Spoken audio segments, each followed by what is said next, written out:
ಇವತ್ತಿನ ಲೆಕ್ಕ ನಾನು ಸ್ಟಾರ್ಟ್ ಮಾಡ್ತಿದ್ದೀನಿ. 6 ಮಾರ್ಕ್ಸಿಗಿರ್ತಕ್ಕಂಥದ್ದು 25ನೇ ಲೆಕ್ಕವನ್ನು ಸ್ಟಾರ್ಟ್ ಮಾಡ್ತಿದ್ದೀನಿ. From the following information prepare statement of profit or loss for the year ended 31st March 2025 as per schedule 3 of the companies act 2013. ಹೀಗೆ particulars ಮತ್ತು ರುಪೀಸಲ್ಲಿ ಏನೇನು ಕೊಡ್ತದೆ ಫಸ್ಟ್ ಓದ್ಕೊಳ್ಳೋಣ, ಆಮೇಲೆ ನೋಡ್ತಾ ಹೋಗೋಣ. Revenue from operation, purchase of goods, salary to employee, bonus, depreciation, interest on debenture, interest on borrowings ಮತ್ತು tax. ಇದಕ್ಕೆಲ್ಲ ಮುಂಚಿತವಾಗಿ ಒಂದು ಫಾರ್ಮೆಟ್ ಬರ್ತಾ ಹೋಗುತ್ತೆ. ಆ ಫಾರ್ಮೆಟನ್ನು ಮುಂದಿನ ಅಂದರೆ ಕ್ಲಾಸಲ್ಲಿ ನಿಮ್ಗೆ ಹೇಳ್ತಾ ಹೋಗ್ತೀನಿ. ಈಗ ಇದಕ್ಕೆ ಏನು ಬೇಕೋ ನಾನು ಅಷ್ಟೇ ಇದ್ರಲ್ಲಿ ನಿಮ್ಮಲ್ಲಿ ಮಾಡ್ತಾ ಹೋಗ್ತೀನಿ, ನೋಡ್ಕೊತ ಬನ್ನಿ. ಈಗ ಏನು ಬರ್ಕೋಬೇಕು ಫಸ್ಟ್ ಸ್ಟಾರ್ಟಿಂಗ್ ಅಂದರೆ statement of profit and loss account for the year ended 31st March 2025. ಓಕೆನಾ? ಈಗ ಏನೇನು ಬರ್ತಾ ಹೋಗುತ್ತೆ ಇದಕ್ಕೆ ಅಂತ ನಾವು ನೋಡ್ತಾ ಹೋಗೋಣ ಒಂದೊಂದಾಗಿ. ಈಗೇನು ಮಾಡೋಕ್ಕೆ ಫಸ್ಟ್ ಇನ್ಕಮ್ ತಗೊಳ್ಳೋಣ. ಫಸ್ಟು ಇನ್ಕಮ್ ಅಂದರೆ ಏನಿಲ್ಲಿ ರೆವಿನ್ಯೂ ಫ್ರಮ್ ಆಪ್ರೇಷನ್ ಇದೆಯಲ್ಲ, ಇದೇ ಇನ್ಕಮ್. ನಮಗೆ ಎಷ್ಟಿದೆ, ಇದು ನೋಟ್ ಅಂತ ಬರ್ಕೋಬೇಕು, ನೋಟು, ಇದು ರುಪೀಸು, ಇದು ಪರ್ಟಿಕ್ಯುಲರ್ಸ್. ಓಕೆನಾ? ಹೀಗೆ ಮಾಡೋಣ. ಇದಕ್ಕೆ ನೋಟ್ ಯಾವ ಬರಲ್ಲ. ನೋಟ್ ಅಂದರೆ ನಾವು ಕೆಳಗಡೆಗೆ ಅಡ್ಜಸ್ಟ್ಮೆಂಟ್ ಮಾಡಿದಾಗ ಮಾತ್ರ ಇಲ್ಲಿ ನಾವು ನೋಟ್ ನಂಬರ್ 1 2 3 4 ಎಕ್ಸೆಟ್ರಾ ಈ ಥರ ಮಾಡ್ಕೊಂತ ಹೋಗೋಣ. ಈಗೇನು ಬರ್ತಾ ಹೋಗುತ್ತೆ ನಾವಿಲ್ಲಿ ಇನ್ಕಮ್ ಫ್ರಮ್ ಆಪರೇಷನ್. ಓಕೆನಾ? ಎಷ್ಟಿದೆ ಇನ್ಕಮ್ ಫ್ರಮ್ ಆಪ್ರೇಷನ್? 8 lakh ಇದೆ. ಓಕೆನಾ? ಈಗೇನು ಎಷ್ಟೇ ಮಾಡ್ಬೇಕು, ಟೋಟಲ್ ಮಾಡೋಕ್ಕಿದ್ನ ಅದೊಂದೇ ತಾನೇ ಇರೋದಿಲ್ಲಿ, ಮತ್ತು ಯಾವುದು ಬರಲ್ಲ. ಇದಕ್ಕೋಸ್ಕರ ನೀವು ಏನು ಮಾಡೋಕೆ ಮೊದಲಿಗೆ ಒಂದು ಫಾರ್ಮೆಟ್ ಬರುತ್ತೆ, ಫಾರ್ಮೆಟಿಗೆ ಪ್ರಿಪೇರ್ ಆಗ್ಬೇಕು. ಅಲ್ಲಿ ಬರ್ತಕ್ಕಂಥ ಎಂಟ್ರೀಸ್ಗಳು ನೋಡ್ಬೇಕು, ಇಲ್ಲಿ ನೋಡ್ಕೋಬೇಕು. ಅವ್ನು ತಗೊಂಡು ಒಂದೊಂದೇ ಲೆಕ್ಕಗಳನ್ನ ಇಲ್ಲಿ ಮಾಡ್ತಾ ಹೋಗ್ಬೇಕಾಗುತ್ತೆ. ಅದಕ್ಕೋಸ್ಕರ ಇಲ್ಲಿ ಸದ್ಯಕ್ಕೆ 6 ಮಾರ್ಕ್ಸಿಗೆಲ್ಲ ನಾನು ಇಲ್ಲಿ ಮೇಲೆ ಹೇಳ್ತಾ ಹೋಗ್ತೀನಿ. ನೆಕ್ಸ್ಟ್ ಮುಂದಿನ ಕ್ಲಾಸ್ನಾಗ ಏನು ಮಾಡ್ತೀನಪ್ಪ ಅಂದರೆ ಒಂದು ಫಾರ್ಮೆಟ್ ಮುಖಾಂತರ ಎಲ್ಲ ಕ್ಲೀನಾಗಿ ಬರ್ಸ್ಕೊಂಡು ಹೋಗ್ತೀನಿ ನಿಮಗೆ. ಈಗ ಟೋಟಲ್ ಎಷ್ಟಿದೆ? 8 ಲಕ್ಷ ಇದೆ. 8 ಲಕ್ಷ ತಗೊಳ್ಳೋಣ ನಾವಿಲ್ಲಿ. ಇಲ್ಲಿಗೆ ಮುಗೀತು. ನೆಕ್ಸ್ಟು ಏನು ಬರೋಕ್ಕಪ್ಪ ಅಂದರೆ ಇಲ್ಲಿ ಎಕ್ಸ್ಪೆನ್ಸಸ್ ತಂದೋಗೋಣ. ಏನು ಎಕ್ಸ್ಪೆನ್ಸಸ್? ಓಕೆನಾ? ಎಕ್ಸ್ಪೆನ್ಸಸ್ ಮಾಡ್ತೋಗೋಣ. ಇದರಲ್ಲಿ ಏನು ಬರುತ್ತೆ ಫಸ್ಟ್ ಅಂದರೆ ಇದು ಪರ್ಚೇಸ್ ಆಫ್ ಗೂಡ್ಸ್ ಇದೆ ನೋಡಿಲಿ. ಅದಕ್ಕೆ ಏನು ಮಾಡೋಕ್ಕಪ್ಪ ಅಂದರೆ ಕಾಸ್ಟ್ ಆಫ್ ಮಟೀರಿಯಲ್ಸ್. ಓಕೆನಾ? Cost of materials consumed. Cost of materials consumed 2 lakh ಇದೆಯಲ್ಲ, 2 lakh ತಗೋಬೇಕಿಲ್ಲಿ, ಮತ್ತೇನು ಮಾಡೋಂಗಿಲ್ಲ. ಓಕೆನಾ? ಈ 2 lakh ನಾವು ಬರ್ಕೊಂಡ್ವಿ. ನೆಕ್ಸ್ಟ್ ಟೈಮ್ ಬರ್ತಾ ಹೋಗುತ್ತೆ ಇದರಲ್ಲಿ.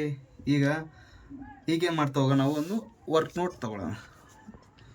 Note number 1. ಓಕೆನಾ? ಏನು ಬರ್ತಾ ಹೋಗುತ್ತೆ ಇದರಲ್ಲಿ ವರ್ಕ್ ನಂಬರು? ಎಂಪ್ಲಾಯಿ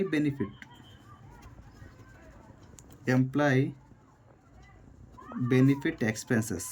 ಓಕೆನಾ? ಇದರಲ್ಲಿ 2 ಬರ್ತಾ ಹೋಗ್ತವೆ ಅಂದರೆ ಸ್ಯಾಲ್ರಿ ಎಂಪ್ಲಾಯೀಸ್ ಮತ್ತು ಬೋನಸ್, ಇವೆರಡು ತೊಗೊಳ್ಬೇಕು. ಏನು ತಗೋಬೇಕು? ಸ್ಯಾಲ್ರಿ ಬರುತ್ತೆ ಮತ್ತು ಬೋನಸ್ ಬರುತ್ತೆ. ಸ್ಯಾಲ್ರಿ ಎಷ್ಟಿದೆ ಆಗಿದ್ದರೆ? ಸ್ಯಾಲ್ರಿ 1 lakh ಇದೆ, ಮತ್ತು ಬೋನಸ್ ಎಷ್ಟಿದೆ? 20,000 ಇದೆ. ಓಕೆನಾ? ಆಗ ನಾವು ಎಷ್ಟು ಬರ್ಕೋಬೇಕಿಲ್ಲಿ? 1,20,000 ಆಗುತ್ತೆ. ಇದು ಏನು? Work number 1. ವರ್ಕ್ ನಂಬರ್ ಏನು ಮಾಡ್ಕೊಬೇಕು? ನೆಕ್ಸ್ಟ್ ಎಂಪ್ಲಾಯಿ ಬೆನಿಫಿಟ್ ಎಕ್ಸ್ಪೆನ್ಸಸ್ ಅಂತ ತೊಗೋಬೇಕು ಮೊದಲು. ಇಲ್ಲಿ ಎಂಪ್ಲಾಯಿ ಬೆನಿಫಿಟ್ ಎಕ್ಸ್ಪೆನ್ಸಸ್. ಓಕೆನಾ? ಎಷ್ಟಿದೆ ಇಲ್ಲಿ? ಎಷ್ಟು ಬಂದಿದೆ? 1 lakh. Work number 1 1,20,000. ಓಕೆನಾ? ಇಲ್ಲಿ ಕ್ಲಿಯರ್ ಆಯ್ತು ಇದು. ನೆಕ್ಸ್ಟ್ ಟೈಮ್ ಮಾಡ್ಬೇಕಪ್ಪ ಅಂದರೆ ಇವೆರಡು ಮುಗೀತಿ. ಡಿಪ್ರಿಸಿಯೇಷನ್ ಬಂದಿದೆ, ಅದು ನಾವೇನು ತಗೋಬೇಕು? ಕಂಪಲ್ಸರಿ ತಗೊಂಬಿಡಿ, ಏನು ತೊಂದರೆ ಇಲ್ಲ. ಏನಪ್ಪ ಅಂದರೆ ಡಿಪ್ರಿಸಿಯೇಷನ್ ಎಷ್ಟಿದೆ? 50,000. ಅದನ್ನೇನು ತೊಗೊಳ್ಳಿ, ಅದಕ್ಕೇನು ಸಮಸ್ಯೆ ಇಲ್ಲ. ಓಕೆನಾ? ನೆಕ್ಸ್ಟ್ ಇಂಟ್ರೆಸ್ಟ್ ಆನ್ ಡಿಬೆಂಚರ್ ಮತ್ತು ಇಂಟ್ರೆಸ್ಟ್ ಆನ್ ಬಾರೋವಿಂಗ್ಸ್ ಇವೆರಡು ಒಂದೇ ಆಗುತ್ತೆ. ಹಾಗಾಗಿ ನಾವು ವರ್ಕ್ ನಂಬರ್ 2 ತೊಗೊಳ್ಳೋಣ. Note number 2. ಓಕೆನಾ? ನೋಟ್ ನಂಬರ್ 2 ಏನು ಮಾಡೋಕೆ ಇದರಲ್ಲಿ ಏನು ಮಾಡ್ತಾ ಹೋಗ್ಬೇಕಪ್ಪ ಅಂದರೆ ಫೈನಾನ್ಸ್ ಕಾಸ್ಟ್. ಏನು? ಫೈನಾನ್ಸ್ ಕಾಸ್ಟ್ ಅಂದರೆ ಇದರಲ್ಲಿ ಇಂಟ್ರೆಸ್ಟ್ ಆನ್ ಇದೆ ನೋಡಿ, interest on debenture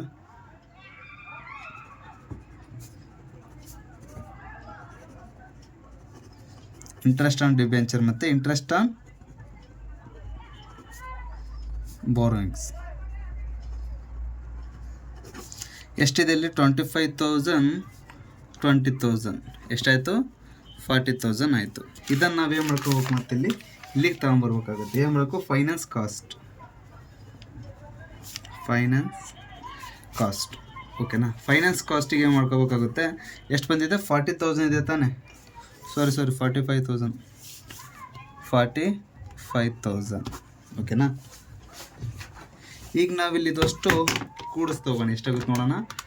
2 lakh plus 1 lakh 20,000 50,000 45,000 ಓಕೆನಾ.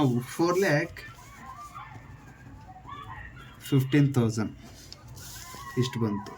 ಈಗ ನಾವು ಟೋಟಲ್ ಇದೆ ಏನು ಹೇಳ್ರಿ, ಟೋಟಲ್ ಇದರಲ್ಲಿ ಎರಡು ಬರ್ತಾ ಹೋಗುತ್ತೆ. ಏನಪ್ಪ ಅಂದರೆ ಒಂದು ಪ್ರಾಫಿಟ್ ಬಿಫೋರ್ ಟ್ಯಾಕ್ಸ್ ಎಷ್ಟಿದೆ, ಪ್ರಾಫಿಟ್ ಅಂದರೆ ಬಿಫೋರ್ ಟ್ಯಾಕ್ಸ್ ಇದು ಎ ಅಂದ್ಕೊಳ್ಳಿ, ಇದನ್ನ ಬಿ ಅಂದ್ಕೊಳ್ಳಿ ಓಕೆನಾ. ಈಗ ಏನು ಮಾಡ್ಕೋಬೇಕು, ಎ ಮೈನಸ್ ಬಿ ಮಾಡ್ಕೋಬೇಕಾಗುತ್ತೆ. 8 ಲಕ್ಷದಲ್ಲಿ ಅದರಲ್ಲಿ 4,15,000 ಕಳೆದ್ರೆ 3,85,000 ಬರುತ್ತೆ. 3,85,000 ಇದರಲ್ಲಿ ಮತ್ತೆ ಲೆಸ್ ಮಾಡೋಕ್ಕಾಗುತ್ತೆ. ಏನಾಗುತ್ತೆ, ಇಲ್ಲೊಂದು ಟ್ಯಾಕ್ಸ್ ಕೊಟ್ಟಿದೆ ನೋಡಿ, ಟ್ಯಾಕ್ಸ್ನೇ ಲೆಸ್ ಮಾಡಬೇಕು. Tax 1,15,500 minus 1,15,500 remaining 2,69,500. ಇದಕ್ಕೆ ಏನಂತ ಕರಿತಾರಪ್ಪ ಅಂದರೆ ಪ್ರಾಫಿಟ್ ಆಫ್ಟರ್ ಟ್ಯಾಕ್ಸ್. ಇಲ್ಲಿಗೆ ಲೆಕ್ಕ ಮುಕ್ತಾಯವಾಗುತ್ತೆ. ಯಾರಿಗೆ ಏನು ಅರ್ಥ ಆಗಿಲ್ಲೋ ಕಾಮೆಂಟ್ ಸೆಷನಲ್ಲಿ ತಿಳಿಸಿ, ನಾನು ನಿಮಗೆ ಹೇಳ್ತಾ ಹೋಗ್ತೀನಿ. ಯಾಕಂದರೆ ಇದು ಫಾರ್ಮೇಟ್ ಕ್ಲೀನಾಗಿ ನೋಡ್ಕೋಬೇಕಾಗುತ್ತೆ ಓಕೆನಾ. ಈ ಸ್ಟೇಟ್ಮೆಂಟ್ ಬರುತ್ತಲ್ಲ ಇದ್ರದ್ದು ಪ್ರಾಫಿಟ್ ಆ್ಯಂಡ್ ಲಾಸ್ ಅಕೌಂಟ್ ಇದ್ರದ್ದು ಎಲ್ಲ ಒಂದು ಫಾರ್ಮೇಟ್ ಬರ್ತಾ ಹೋಗುತ್ತೆ. ಕ್ಲೀನಾಗಿ ನೋಡಿಕೊಂಡು ಒಂದು ಕಡೆ ಬರ್ಕೊಂಡು ಗಾಡಿಗೆ ಆಗ್ತಕ್ಕಂಥ ಇಲ್ಲ ಸ್ಟಿಕ್ ಮಾಡ್ಕೊಳ್ಳಿ, ತುಂಬ ನಿಮಗೆ ಯೂಸ್ಫುಲ್ ಆಗುತ್ತೆ. ಇನ್ನೊಂದು ಲೆಕ್ಕ ಇದೆ, ನಾನು ನೆಕ್ಸ್ಟ್ ಹೇಳ್ತೀನಿ. From the following information calculate cash flow from financing activities. Particulars opening year ಮತ್ತು ಕ್ಲೋಸಿಂಗ್ ಇಯರ್ ಬರ್ತಾ ಹೋಗುತ್ತೆ. ಇದರಲ್ಲಿ ಪರ್ಟಿಕ್ಯುಲರ್ಸಲ್ಲಿ ಏನು ಕೊಟ್ಟಿದ್ದಾನಪ್ಪ ಅಂದರೆ equity shares capital 10 lakh 15 lakh ಇದೆ. ಓಪನಿಂಗು 10 lakh, ಕ್ಲೋಸಿಂಗ್ 15 lakh ಇದೆ. Long term opening 4,50,000, closing 8 lakh ಇದೆ.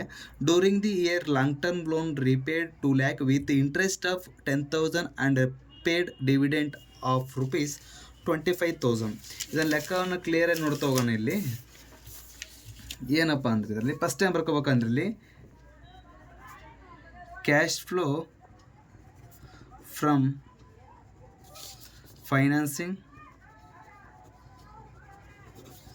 ಆ್ಯಕ್ಟಿವಿಟೀಸ್ ಇದು ಹೆಡ್ಡಿಂಗ್ ಬರ್ಕೋಣ. ಫಸ್ಟ್ ಟೈಮ್ ಬರ್ತಾ ಹೋಗೋತಪ್ಪ ಅಂದ್ರಲ್ಲಿ ಇಶ್ಯೂ ಆಫ್, ಇಲ್ಲಿದನ್ನು ಫಸ್ಟ್ ಇದೆ ನೋಡಿ, ಈಕ್ವಿಟಿ ಶೇರ್ಸ್ ಅಂತ ತೊಗೊಳ್ಳೋಣ. ಇಶ್ಯೂ ಆಫ್ ಈಕ್ವಿಟಿ ಶೇರ್ಸ್ ಓಕೆನಾ. ಈಗ ಏನು ಮಾಡೋಣಪ್ಪ ಅಂದರೆ ಕ್ಲೋಸಿಂಗ್ ಒಳಗೆ ಓಪನಿಂಗನ್ನು ಲೆಸ್ ಮಾಡಬೇಕಾಗುತ್ತೆ ಓಕೆನಾ. ಕ್ಲೋಸಿಂಗ್ ಎಷ್ಟಿದೆ 15 lakh ಇದೆ, ಅದರಲ್ಲಿ 10 lakhನ ಲೆಸ್ ಮಾಡೋಕ್ಕಾಗುತ್ತೆ ಓಕೆನಾ. ರಿಮೈನಿಂಗ್ ಎಷ್ಟು ಬರುತ್ತೆ ನಮಗಿಲ್ಲಿ 5 lakh ಓಕೆನಾ. ಅದೇ ನಂತರ ನೆಕ್ಸ್ಟ್ ಟೈಮ್ ಮಾಡ್ಕೊಳ್ಳಿ ಲಾಂಗ್ ಟರ್ಮ್ ಟೇಕನ್ ಅಂತ ಇದೆ ಓಕೆನಾ. ಇಲ್ಲಿ ನಮಗೇನು ಲಾಂಗ್ ಟರ್ಮ್ ಲೋನ್ ಅಂತ ಇದೆ. ಇದಕ್ಕೆ ಏನು ಮಾಡ್ಬೇಕು, ವರ್ಕ್ ನೋಟ್ ತೊಗೊಂಬಿಡೋಣ ಒಂದು ಓಕೆನಾ. ವರ್ಕ್ ನೋಟ್ 1 ಇಲ್ಲಿ ಏನು ಬರ್ಕೋಬೇಕಾಗುತ್ತಪ್ಪ ಅಂದ್ರೆ ಲಾಂಗ್ ಟರ್ಮ್ ಲೋನ್ ತೊಗೊಳ್ಳಿ. ಇಲ್ಲೇನು ನೋಡ್ಕೊಳ್ಳಿ, ಇಲ್ಲಿ ಇದರಲ್ಲಿ ಓಪನಿಂಗ್ ಬ್ಯಾಲೆನ್ಸ್ ಎಷ್ಟಿದೆ, ಓಪನಿಂಗ್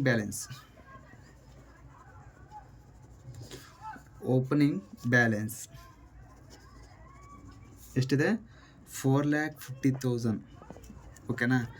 ಹಾಗೆ ರೀಪೇಡ್ ಡ್ಯೂರಿಂಗ್ ಅಂದರೆ ರೀಪೇಡ್ ಇಲ್ಲಿದೆ ನೋಡಿ, ರೀಪೇಡ್ ಡ್ಯೂರಿಂಗ್ ಅಂದರೆ ರೀಪೇಡ್ ಮಾಡಿರ್ತಕ್ಕಂಥ ಎಷ್ಟು ಮೈನಸ್ ರೀಪೇಡ್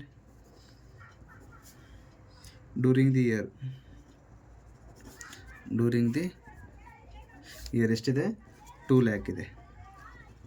ಇದರಲ್ಲಿ ಮೈನಸ್ ಮಾಡಿದ್ರೆ ಎಷ್ಟು ಬರುತ್ತೆ 2,50,000 ಓಕೆನಾ. ಸಿಕ್ತಷ್ಟು 2,50,000. ಮತ್ತು ಇದರಲ್ಲಿ ಏನು ಮಾಡೋಕ್ಕಾಗುತ್ತೆ, ನಾವಿಲ್ಲಿ ಮೈನಸ್ ಕ್ಲೋಸಿಂಗ್ ತೊಗೊಳ್ಬೇಕಾಗುತ್ತೆ. ಏನು closing balance of loan, closing balance of loan ಅಂದರೆ 8 ಲ್ಯಾಕ್ ಇದು, ಓಕೆನಾ. 8 ಲ್ಯಾಕ್ ತೊಗೊಳ್ಳಿ ನೋಟದು.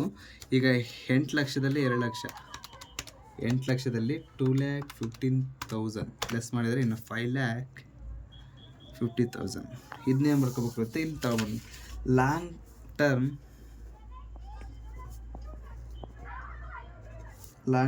ಲೋನ್ taken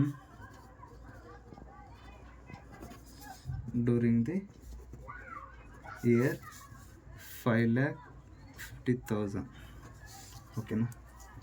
ಹೀಗೆ ಮಾಡ್ತಾ ಬರ್ಬೇಕಪ್ಪ ನಾವು. ಅಂದರೆ ಇಲ್ಲಿ ಮೈನಸ್ ಲೋನ್ ರಿಪೇಡ್, ಇಲ್ಲೇನಿಲ್ಲ ಲೋನ್ನ ರಿಪೇಡ್ ಮಾಡಿದ್ದಾನೆ. ಇಲ್ಲಿ ಮತ್ತೊಂದು ಸರಿ ಎಂಟ್ರಿ ಮಾಡೋಕೆ loan repaid during the year, during the year 2 lakh, ಓಕೆನಾ. 2 ಲ್ಯಾಕ್ ಇದೆ, 2 ಲ್ಯಾಕ್ ತೊಗೊಳ್ಳೋಣ. ನೆಕ್ಸ್ಟ್ ಅದರ ನಂತರ ಏನಿದೆ, interest paid during the year. Interest ಕಟ್ಟಿದೆ ನೋಡಿ ಇಲ್ಲಿ 10,000. Interest paid during the year ಎಷ್ಟಿದೆ, 10,000, ಓಕೆನಾ. ನೆಕ್ಸ್ಟ್ ಏನಿದೆ, dividend paid during the year, 25,000. Dividend paid during the year ಎಷ್ಟಿದೆ, 25,000, ಓಕೆನಾ. ಹೀಗೆ ಮಾಡಬೇಕಾಗುತ್ತೆ ನಾವಿಲ್ಲಿ.